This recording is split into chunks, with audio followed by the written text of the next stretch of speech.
ಸರಿ, ಅಡ್ಡಂಡ ಕಾರ್ಯಪ್ಪ ಸರ್ ಕೂಡ ನಮ್ಮ ಜೊತೆಯಲ್ಲಿ ಸಂಪರ್ಕದಲ್ಲಿದ್ದಾರೆ. ಇವತ್ತು ನರೇಂದ್ರ ಮೋದಿ ಅವರು ಒಂದಷ್ಟು ಇತಿಹಾಸದ ಪುಟಗಳನ್ನ ಕೆದಕಿ ನೆಹರು ಅವರು ಸುಭಾಷ್ ಚಂದ್ರ ಬೋಸ್ ಅವರಿಗೆ ಬರೆದ ಪತ್ರವನ್ನ ಉಲ್ಲೇಖ ಮಾಡಿದ್ರು. ಅದರಲ್ಲಿ ಈ ವಂದೇ ಮಾತರಂ ಅನ್ನ ಇಡೀ ದೇಶದ ಗೀತೆಯಾಗಿ ಒಪ್ಪಲಿಕ್ಕೆ ಕಷ್ಟ ಯಾಕೆ ಅಂತಂದ್ರೆ ನಾನು ಅದೇ ಲೈನ್ ಓದ್ಬಿಡ್ತೀನಿ. It does seem that this background is likely to irritate the Muslims. ಇದು ಸುಭಾಷ್ ಚಂದ್ರ ಬೋಸ್ ಅವರಿಗೆ ನೆಹರು ಅವರು ಬರೆದ ಪತ್ರ. ಆ ಪತ್ರವನ್ನ ಇವತ್ತು ಪ್ರಧಾನಿ ನರೇಂದ್ರ ಮೋದಿ ಅವರು ಉಲ್ಲೇಖ ಮಾಡಿದ್ದಾರೆ. ಅದರಿಂದ ಕೌಂಟರ್ ಅನ್ನೋ ರೀತಿಯಲ್ಲಿ ಅಡ್ಡಣ್ಣ ಸರ್ ಇದೇ ಸಾಲುಗಳ ಕೆಳಗಿರುವ ಸಾಲುಗಳನ್ನ ಉಲ್ಲೇಖ ಮಾಡಿ ಪ್ರಿಯಾಂಕಾ ವಾದ್ರಾ ಅವರು ಹೇಳ್ತಾರೆ, ಅರೆ ಈ ವಂದೇ ಮಾತರಂ ಆಗಿನ ಸಂದರ್ಭದಲ್ಲಿ ಪಶ್ಚಿಮ ಬಂಗಾಳದಲ್ಲಿ ಬಹುತೇಕ ಈ ಕಮ್ಯುನಿಸ್ಟ್ಗಳು ಬಳಸ್ತಾ ಇದ್ರು. ಕಮ್ಯುನಿಸ್ಟ್ಗಳ ದಂಗೆಯಲ್ಲಿ ಪ್ರತಿಭಟನೆಗಳಲ್ಲಿ ಹೆಚ್ಚಾಗಿ ಬಳಸಲಾಗ್ತಾ ಇತ್ತು. ಆದ್ರೆ ನೋ ಡೌಟ್ ಕೆಲ ಸ್ವತಂತ್ರ ಹೋರಾಟಗಾರರು ಬಳಸ್ತಾ ಇದ್ದಾರೆ.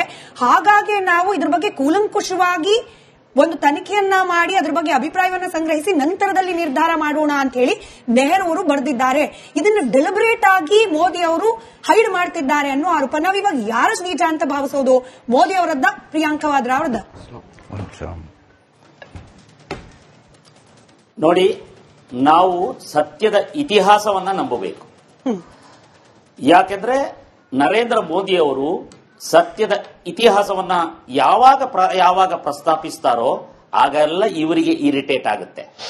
1882ರಲ್ಲಿ ಬಂಕಿಂ ಚಂದ್ರ ಚಟ್ಟೋಪಾಧ್ಯಾಯರು ಈ ಗೀತೆಯನ್ನ ಅವರ ಆನಂದ ಮಠ ಅಂತ ಹೇಳುವ ಕಾದಂಬರಿಯ ಮೂಲಕ ಇದರ ತರ್ತಾರೆ. 1896ರಲ್ಲಿ ರಾಷ್ಟ್ರೀಯ ಕಾಂಗ್ರೆಸ್ ಅಧಿವೇಶನದಲ್ಲಿ ಇದನ್ನು ಮೊದಲು ಹಾಡಲಾಗುತ್ತೆ. ರಾಷ್ಟ್ರೀಯ ಕಾಂಗ್ರೆಸ್ ಅಧಿವೇಶನದಲ್ಲಿ 1896ರಲ್ಲಿ 1950ರಲ್ಲಿ ಇದನ್ನು ರಾಷ್ಟ್ರೀಯ ಗೀತೆ ಅಂತ ಮಾನ್ಯ ಮಾಡಲಾಗುತ್ತೆ. ಇದು ಇತಿಹಾಸ.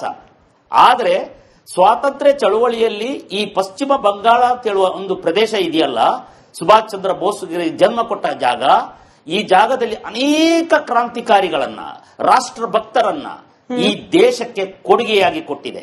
ಆ ಸ್ಥಳದಿಂದಲೇ ಬಂಕಿಂ ಚಂದ್ರರವರು ಈ ಗೀತೆಗೆ ಕಾರಣರಾದರು. ಅನೇಕ ನಮ್ಮ 23, 24, 25, 26 ವಯಸ್ಸಿನ ಹುಡುಗರು, ಅದಕ್ಕಿಂತ ಕೆಳಗಿನ ವಯಸ್ಸಿನ ಹುಡುಗರು ಈ ಒಂದೇ ಮಾತರಂ ಗೀತೆಯನ್ನು ಹಾಡುತ್ತಾ ಇವರು ನೇಣಿಗೆ ಕೊರಳೊಡ್ಡಿದ್ದನ್ನ ನಮ್ಮ ಇತಿಹಾಸ ನಮಗೆ ನೆನಪಿಸುತ್ತದೆ. ಆ ಹಾಡಿನಲ್ಲಿರುವುದೇನು? ಭಾರತ ಮಾತೆಯನ್ನು ನಾನು ನಮಸ್ಕರಿಸುತ್ತೇನೆ.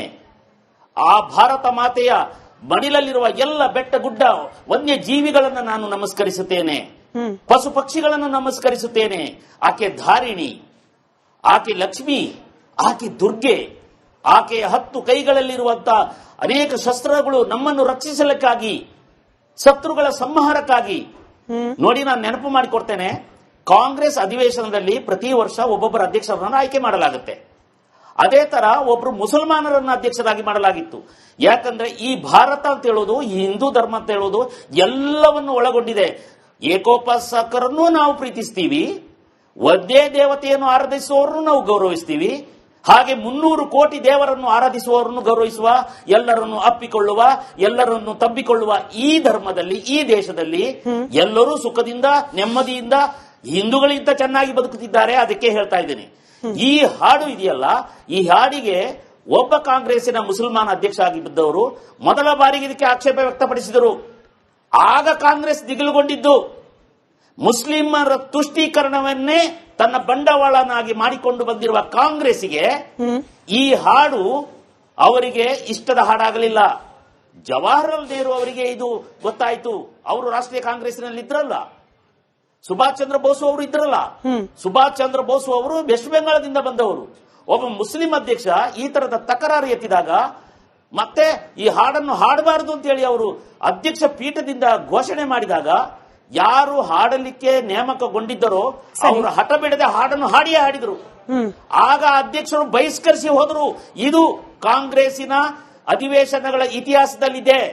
ಇದನ್ನು ನಾನು ಇನಾಮ್ದಾರ್ ಅವರು ಬರೆದಿರುವ ಇದಕ್ಕೊಂದು ತಕರಾರಿದೆ. ಅದಕ್ಕೆ ಹೋಗೋಕ್ ಮುಂಚೆ ಸುರಭಿ ಅವ್ರು ನನ್ನನ್ನು ಕರೆಕ್ಟ್ ಮಾಡಿದ್ರು. ಇದರಲ್ಲಿ ನಾನು ಕಮ್ಯುನಿಸ್ಟ್ಗಳು ಅಂತ ಹೇಳಿ ತಪ್ಪಾಗಿ ಓದ್ಬಿಟ್ಟೆ. ಕಮ್ಯುನಾಲಿಸ್ ಅಂತ ಹೇಳಿ ಉಲ್ಲೇಖ ಇರೋದು ಅಂದ್ರೆ ಯಾರು ಕೋಮುವಾದಿಗಳಿದ್ರು ಅವರು ಪ್ರತ್ಯೇಕವಾಗಿ ಹೆಚ್ಚಾಗಿ ಬಳಸ್ತಾ ಇದ್ದ ಹಾಡಿದು ಅಂತ ಹೇಳಿ. ಹಿಂಗೆ ಯಾರು ಕೋಮುವಾದಿಗಳಿದ್ರು ಅವರು ಹೆಚ್ಚಾಗಿ ಈ ಹಾಡನ್ನ ವಂದೇ ಮಾತರಮನ್ನ ಪ್ರತಿಭಟನೆಗಳಲ್ಲಿ ಬಳಸ್ತಿದ್ರು ಅಂತ ಹೇಳಿ ಉಲ್ಲೇಖ ಆಗಿರೋದು ಇಲ್ಲಿ ನಿಜವಾದು. ನೋಡಿ, ದೇಶಭಕ್ತರನ್ನೆಲ್ಲ ಕೋಮುವಾದಿಗಳು ಅಂತ ಹೇಳ್ತೀರಿ. ದೇಶಭಕ್ತಿಗಳನ್ನ ಕೋಮುವಾದಿಗಳು ಅಂತ ಕರೀತಾರೆ, ಉಗ್ರಗಾಮಿಗಳನ್ನ ದೇಶಭಕ್ತರು ಅಂತ ಕರೀತಾರೆ. ಯಾರು ಯಾರು ನನ್ನ ದೇಶ, ನನ್ನ ಮಾತೆ, ನನ್ನ ಭಾರತ ಮಾತೆ, ನನ್ನ ತಾಯಿ, ಇದು ಕೋಮುವಾದನ? ಯಾರು ಹೇಳಿದ್ರು ಇದು ಕೋಮುವಾದ ಅಂತ? ಸರಿ, ಕ್ರಾಂತಿಕಾರಿ ಭಗತ್ ಸಿಂಗ್ನನ್ನ ಕೋಮುವಾದಿ ನಾನು ಒಪ್ಪೋದಿಲ್ಲ. ಸರಿ, ಯಾಕಂದ್ರೆ ನಮ್ಮ ಜೊತೆಯಲ್ಲಿ ನಮ್ಮ ಜೊತೆಯಲ್ಲಿ ಕಾರ್ಯಕ್ರಮದಲ್ಲಿ ಎಂ ಡಿ ಫಾರೂಕ್ ಅವರು ಕೂಡ ಜಾಯಿನ್ ಆಗಿದ್ದಾರೆ.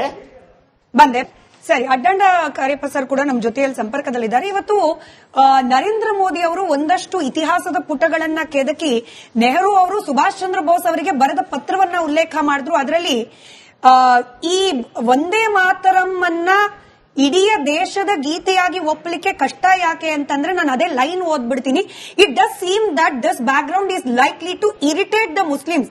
ಇದು ಸುಭಾಷ್ ಚಂದ್ರ ಬೋಸ್ ಅವರಿಗೆ ನೆಹರು ಅವರು ಬರೆದ ಪತ್ರ.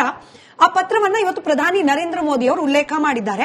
ಅದರಿಂದ ಕೌಂಟರ್ ಅನ್ನೋ ರೀತಿಯಲ್ಲಿ ಅಡ್ಡಣ್ಣ ಸರ್ ಇದೇ ಸಾಲುಗಳ ಕೆಳಗಿರುವ ಸಾಲುಗಳನ್ನ ಉಲ್ಲೇಖ ಮಾಡಿ ಪ್ರಿಯಾಂಕಾ ವಾದ್ರಾ ಅವರು ಹೇಳ್ತಾರೆ, ಅರೆ ಈ ವಂದೇ ಮಾತರಂ ಆಗಿನ ಸಂದರ್ಭದಲ್ಲಿ ಪಶ್ಚಿಮ ಬಂಗಾಳದಲ್ಲಿ ಬಹುತೇಕ ಈ ಕಮ್ಯುನಿಸ್ಟ್ಗಳು ಬಳಸ್ತಾ ಇದ್ರು. ಕಮ್ಯುನಿಸ್ಟ್ಗಳ ದಂಗೆಯಲ್ಲಿ ಪ್ರತಿಭಟನೆಗಳಲ್ಲಿ ಹೆಚ್ಚಾಗಿ ಬಳಸಲಾಗ್ತಾ ಇತ್ತು.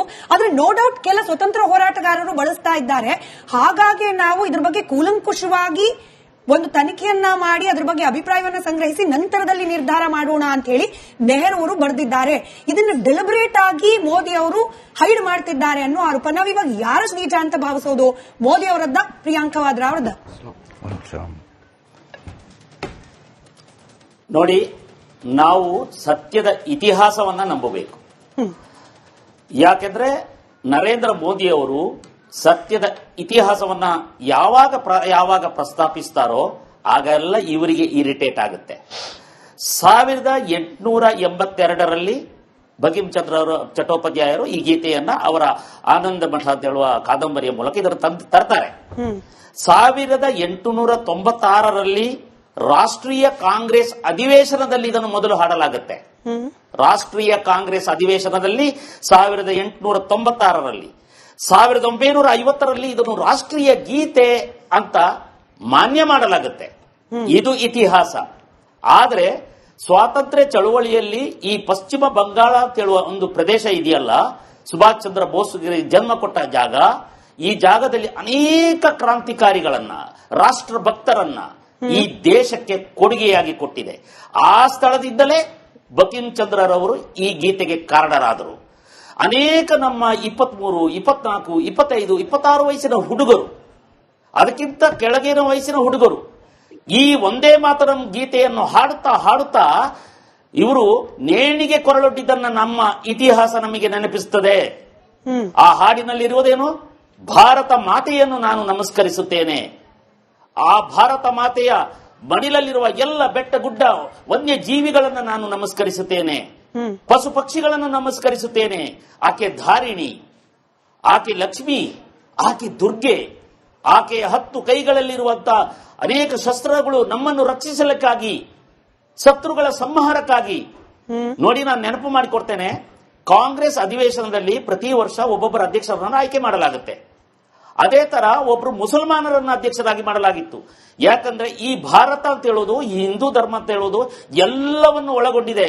ಏಕೋಪಾಸಕರನ್ನು ನಾವು ಪ್ರೀತಿಸ್ತೀವಿ, ಒಂದೇ ದೇವತೆಯನ್ನು ಆರಾಧಿಸುವವರನ್ನು ನಾವು ಗೌರವಿಸ್ತೀವಿ, ಹಾಗೆ 300 ಕೋಟಿ ದೇವರನ್ನು ಆರಾಧಿಸುವವರನ್ನು ಗೌರವಿಸುವ, ಎಲ್ಲರನ್ನು ಅಪ್ಪಿಕೊಳ್ಳುವ, ಎಲ್ಲರನ್ನು ತಬ್ಬಿಕೊಳ್ಳುವ ಈ ಧರ್ಮದಲ್ಲಿ, ಈ ದೇಶದಲ್ಲಿ ಎಲ್ಲರೂ ಸುಖದಿಂದ ನೆಮ್ಮದಿಯಿಂದ ಹಿಂದೂಗಳಿಂದ ಚೆನ್ನಾಗಿ ಬದುಕುತ್ತಿದ್ದಾರೆ. ಅದಕ್ಕೆ ಹೇಳ್ತಾ ಇದ್ದೇನೆ, ಈ ಹಾಡು ಇದೆಯಲ್ಲ, ಈ ಹಾಡಿಗೆ ಒಬ್ಬ ಕಾಂಗ್ರೆಸ್ಸಿನ ಮುಸಲ್ಮಾನ ಅಧ್ಯಕ್ಷ ಆಗಿದ್ದವರು ಮೊದಲ ಬಾರಿಗೆ ಇದಕ್ಕೆ ಆಕ್ಷೇಪ ವ್ಯಕ್ತಪಡಿಸಿದರು. ಆಗ ಕಾಂಗ್ರೆಸ್ ದಿಗಿಲುಗೊಂಡಿದ್ದು. ಮುಸ್ಲಿಮರ ತುಷ್ಟೀಕರಣವನ್ನೇ ತನ್ನ ಬಂಡವಾಳನಾಗಿ ಮಾಡಿಕೊಂಡು ಬಂದಿರುವ ಕಾಂಗ್ರೆಸ್ಸಿಗೆ ಈ ಹಾಡು ಅವರಿಗೆ ಇಷ್ಟದ ಹಾಡಾಗಲಿಲ್ಲ. ಜವಾಹರಲಾಲ್ ನೆಹರು ಅವರಿಗೆ ಇದು ಗೊತ್ತಾಯಿತು. ಅವರು ರಾಷ್ಟ್ರೀಯ ಕಾಂಗ್ರೆಸ್ನಲ್ಲಿ ಇದ್ರಲ್ಲ, ಸುಭಾಷ್ ಚಂದ್ರ ಬೋಸ್ ಅವರು ಇದ್ರಲ್ಲ.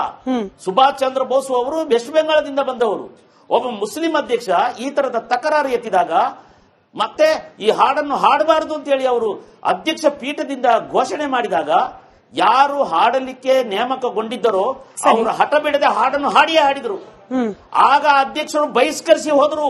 ಇದು ಕಾಂಗ್ರೆಸ್ಸಿನ ಅಧಿವೇಶನಗಳ ಇತಿಹಾಸದಲ್ಲಿದೆ.